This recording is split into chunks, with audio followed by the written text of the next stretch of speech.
जय हिंद साथियों, अभी तक हम लोगों ने हिस्ट्री में 2 टॉपिक ख़त्म कर चुके हैं, history meaning and definition and sources of history. अगर आपने इस वीडियो को नहीं देखा है तो प्लेलिस्ट में जाकर देख लें, तब इस पे आएँ। आज हम स्टार्ट करने वाले हैं टॉपिक 3 मेथडोलॉजी, जिसमें कि डेटिंग मेथड आता है। और इस टॉपिक पे 2 पार्ट आएगा, आज एक आज आ रहा है, एक बाद में आएगा। मैं चाहूँ तो आपको एक ही पढ़ा दूँ, पर मैं चाहता हूँ कि आप धीमे धीमे समझें। आइए स्टार्ट करते हैं टॉपिक मेथडोलॉजी। सबसे पहले मैं आपको बता दूं मेथडोलॉजी का मतलब क्या होता है। Historical methodology is the process of gather evidence and formulate ideas about the past. फिर dating method. There are 2 main categories of dating method in archaeology. पहला है रिलेटिव डेटिंग, जिसको आप बोल सकते हैं इनडायरेक्ट, और दूसरा है एब्सोल्यूट डेटिंग, इसको आप बोल सकते हैं डायरेक्ट। तो रिलेटिव डेटिंग का मतलब किसी भी चीज़ को रिलेट करके बताना, और एब्सोल्यूट डेटिंग का मतलब एग्जैक्ट बताना, जो प्योरली साइंटिफिक होगा। सबसे पहला पॉइंट आता है relative dating includes methods that relay on comparative data और द कॉन्टेक्स्ट। रिलेटिव डेटिंग में हम कंपेयर करते हैं, जैसे हमें नहीं पता उस टाइम पीरियड पे कोई भी ऑब्जेक्ट कितना पुराना है। जैसे आप मान लीजिए आपकी जो दादी हैं उनकी डेट ऑफ बर्थ क्या है, तो आपकी दादी डेट ऑफ बर्थ कैसे बता रही हैं, रिलेट कर रही हैं 1857 का रिवोल्ट हुआ था, उस टाइम पे मेरा बर्थ हुआ था। तो आपने क्या किया, रिलेट करके एक आइडिया लगाया कि 1857 में दादी का बर्थ हुआ था। कहने का मतलब एग्जैक्ट उस टाइम से हम कंपेयर कर लेते हैं जो भी इंसिडेंट हुआ है। कोई भी ऑब्जेक्ट मिला तो रिलेट करके पता कर लेते हैं कितना पुराना है, ये अनुमान लगा लेते हैं। फिर सेकंड पॉइंट आता है this approach helps to order event chronologically, but it does not provide the absolute age of an object expressed in years। ये अप्रोच आपको हेल्प करती है, बट ये आपको एग्जैक्ट एब्सोल्यूट एज नहीं बता पाती। फिर नेक्स्ट पॉइंट आता है relative dating includes different technique, but the most commonly used are soil stratigraphy, analysis and typology. इसके बारे में आगे बात करेंगे। Next point, on the other hand absolute dating includes all methods that provide figures about the real estimated age of archaeological objects और occupations. इसमें जो हम डायरेक्ट कंपेयर करते हैं वो साइंटिफिक होता है, एब्सोल्यूट डेट का पता करते हैं जो पूरी तरह से साइंटिफिक होता है, और उसमें हम देखते हैं कि जैसे कार्बन डेटिंग मेथड है, उससे हम डायरेक्ट उस टाइम का पता लगाते हैं। ये एग्जैक्ट टाइम का पता एब्सोल्यूट डेटिंग में मिलता है, और रिलेटिव में हम रिलेट करते हैं उस टाइम पीरियड से। दोस्तों मैंने अभी आपको पढ़ाया है एकदम ऊपर, अब मैं पढ़ाऊंगा आपको डिटेल में, यानी डेटिंग मेथड में एब्सोल्यूट डेटिंग और रिलेटिव डेटिंग में ब्रीफली पढ़ाऊंगा आपको। तो start with relative dating method. सबसे इंपॉर्टेंट चीज मैं आपको बताना चाहता हूं, जो आप रिलेटिव डेटिंग मेथड पढ़ रहे हैं, रिलेटिव डेटिंग या डायरेक्ट डेटिंग मेथड आपसे पेपर में पूछ सकते हैं, या डेटिंग मेथड के अंदर के पार्ट जैसे रिलेटिव पूछ लिया, एब्सोल्यूट पूछ लिया, या रिलेटिव डेटिंग के जो अंदर पार्ट्स हैं उनको ही पूछ लिया, तो ऐसा भी आ सकता है। रिलेटिव डेटिंग मेथड पार्ट्स, पहला आता है stratigraphy. Stratigraphy uses the principle of the superposition of strata, which suggest that in a succession of undisturbed soil the upper horizon are newer than the lower ones। ये अर्थ के layer से related है। Stratigraphy क्या है, जो strata है, जो अर्थ है उसके अंदर की जो लेयर है उससे रिलेटेड जो है वो स्ट्रेटिग्राफी होता है। तो स्ट्रेटिग्राफी लेयर से कंपेयर की जाती है। जैसे एक लेयर पर हमें कोई चीज़ मिली तो और अगर डिफरेंट चीज़ें मिलेंगी तो हम बताएंगे कि ये सारी चीज़ें जो हैं एक टाइम एज की हैं। और जो भी टूल्स मिले, फॉसिल मिले, एक ही लेयर से हमें टूल भी मिला और फॉसिल भी मिला, तो ये दोनों हम कंपेयर कर लेंगे। दोनों एक सेम एज के एक स्ट्राटा पर मिले तो ये सेम एज के हैं, ये चीज़ें हम रिलेट कर लेते हैं। तो स्ट्रेटिग्राफी में हम स्ट्राटा से देखते हैं कि जो लेयर हैं वो कैसी हैं और हर लेयर पे क्या चीज़ें मिल रही हैं। अगर मैं आपको सिंपल बताऊं तो स्ट्रैटा का मतलब है लेयर ऑफ सॉइल। जो अपर लेयर है उसको हम लोग बोल देते हैं न्यू, और जो लोअर लेयर है उसको हम बोल देते हैं ओल्ड। और जो हमको कॉइन्स मिलते हैं या कोई भी ट्रेडमार्क मिल रहा है या उस टाइम के टूल्स मिल रहे हैं, ये सारी चीज़ें किस लेयर पे मिल रही हैं उससे हम कंपेयरिंग करते हैं। अगर वो मिलती है अपर लेयर पे तो बोल देते हैं न्यू, अगर वो मिलती है लोअर लेयर पे तो बोलते हैं पुरानी है। ठीक है, आप एक बात नोट कर लो, कभी कभी भूकंप आ जाता है तो सभी लेयर एक के ऊपर एक चढ़ जाती हैं या डिस्टर्ब हो जाती हैं, तो उसमें जो भी फॉसिल्स हैं वो ऊपर नीचे हो जाते हैं। तो इसीलिए कहते हैं कि relative dating method exact time नहीं बता पाती है, क्योंकि भूकंप आने या कोई और चीज़ हो जाए तो इसकी वजह से जो लेयर है वो ऊपर नीचे हो जाएगी, तो एग्जैक्ट टाइम पता नहीं चल पाएगा। ये एक सबसे बड़ा ड्रॉबैक है इसमें। अब इसी में सेकंड पार्ट आता है टाइपोलॉजी।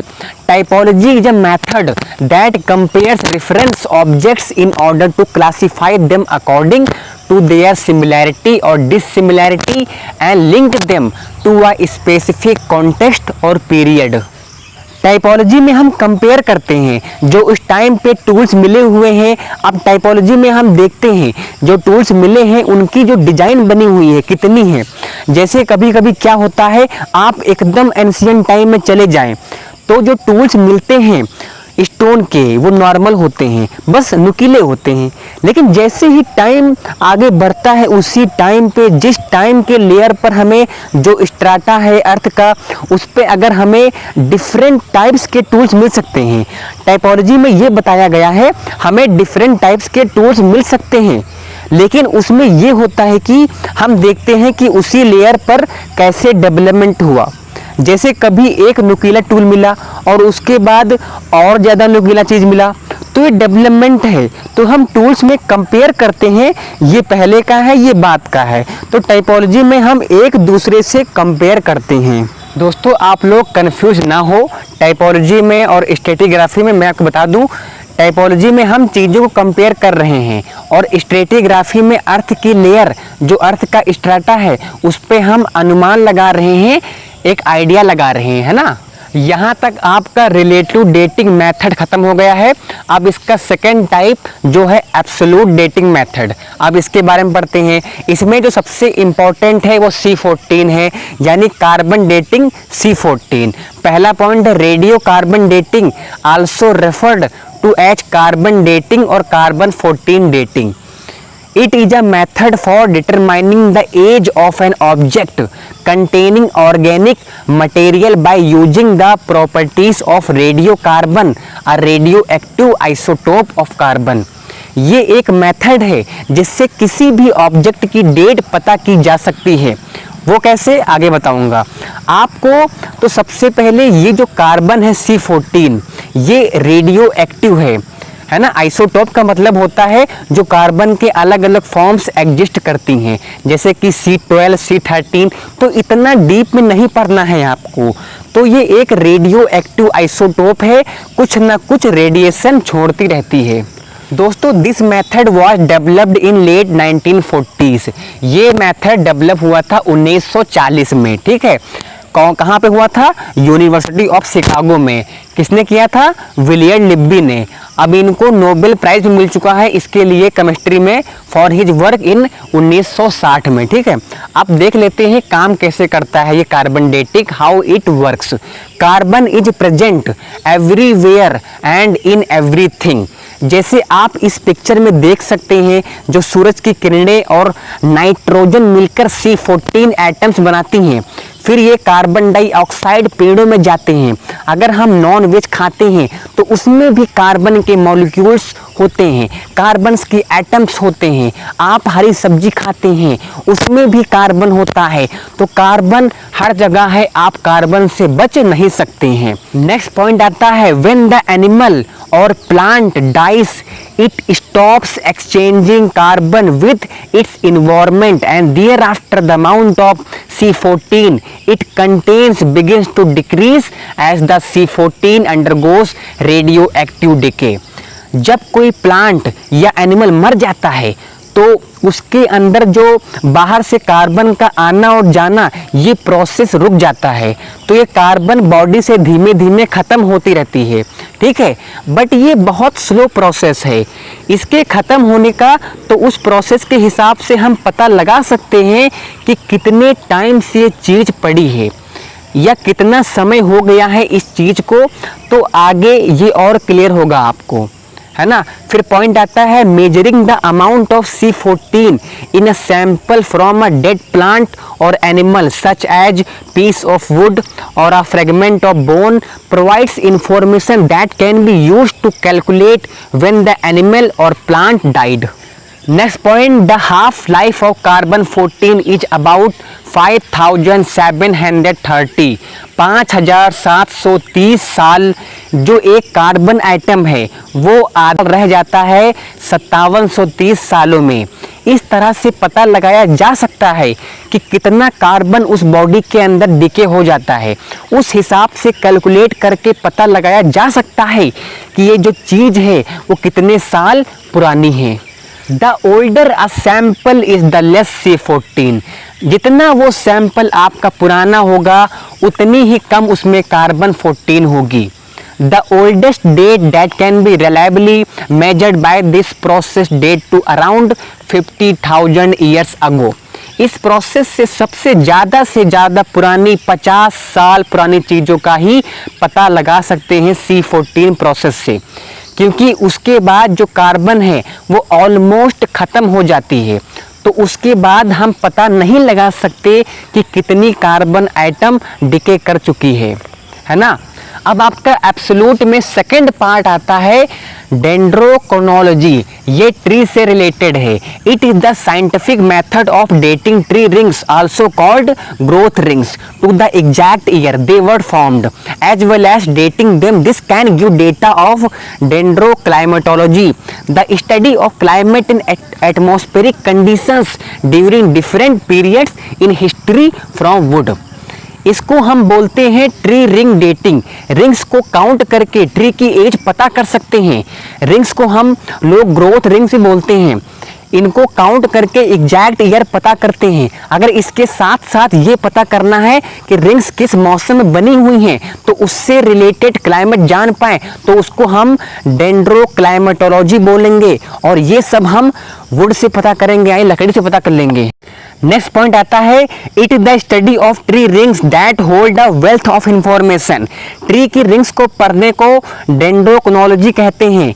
इन रिंग्स में बहुत सारी इंफॉर्मेशन होती है, ना ही उस ट्री के पास के बारे में, बल्कि जिन समय से ये पेड़ गुजर कर आया है, जिस इकोसिस्टम को इसने सहा है, किस तरह से क्लाइमेट रहा है, जैसे जैसे गुजरा है अपने ग्रोथ के साथ, वो सारी इंफॉर्मेशन मिलती है यहाँ से। Next point, tree rings are layers of growth that a tree acquires in a year. ये जो ट्री रिंग्स हैं लेयर्स ऑफ ग्रोथ हैं जो हर साल एक ट्री में ऐड होती जाती हैं। अब ये तो आपको पता है जो लकड़ी है वो जितनी पुरानी होगी उसका कलर उतना ही ज़्यादा डार्क होगा, कॉमन सी बात है। अगर कुछ साल में एक पेड़ की अच्छी ग्रोथ हुई है, अच्छे रिसोर्सेस मिले हैं, तो रिंग मोटी हो जाएगी और इकोसिस्टम में प्रॉब्लम होगी तो रिंग पतली हो जाएगी। अब नेक्स्ट पॉइंट आता है as trees are sensitive to local climate condition such as rain and temperature they give some information about the area local climate in the past. Tree बहुत ही सेंसिटिव होते हैं लोकल क्लाइमेट को लेकर के, local climate conditions को लेकर के, बारिश हो रही है, टेम्परेचर में क्या चेंज आ रहा है, इससे इंफॉर्मेशन हमें मिलेगी एरिया की लोकल क्लाइमेट के बारे में कि पुराने टाइम में पास्ट में क्लाइमेट कैसा था। For example tree rings usually grow wider in warm wet years and they are thinner in years when it is cold and dry. एक बात आप नोट कर लीजिए, ये आपके नॉलेज के पर्पस के लिए है। और ये सब जो मैंने बताया है आपको ट्री के बारे में, ये डिस्कस हुआ था 6th एशियन डेंड्रोक्रोनोलॉजी कॉन्फ्रेंस जो है वो हुई है बीरबल साहनी इंस्टीट्यूट में लखनऊ में। वहाँ पे ये सब डिटेल में डिस्कस हुआ था आज से 2-3 साल पहले, है ना। और पहली बार ये कॉन्फ्रेंस इंडिया में हुई थी। अगर आपको इसके पीडीएफ नोट चाहिए, मैं डिस्क्रिप्शन में व्हाट्सएप ग्रुप की लिंक लगा दे रहा हूँ, वहाँ पे आप ऐड होके मुझसे नोट्स मांग सकते हैं। यहाँ तक मैंने कवर कर दिया है पहला पार्ट। अब नेक्स्ट पार्ट में बात करेंगे न्यूमिस्मैटिक की, पैलियोग्राफी की, स्क्रिप्ट के बारे में, तो उस पार्ट को देखना मत भूलना। तब तक के लिए जय हिंद, जय भारत।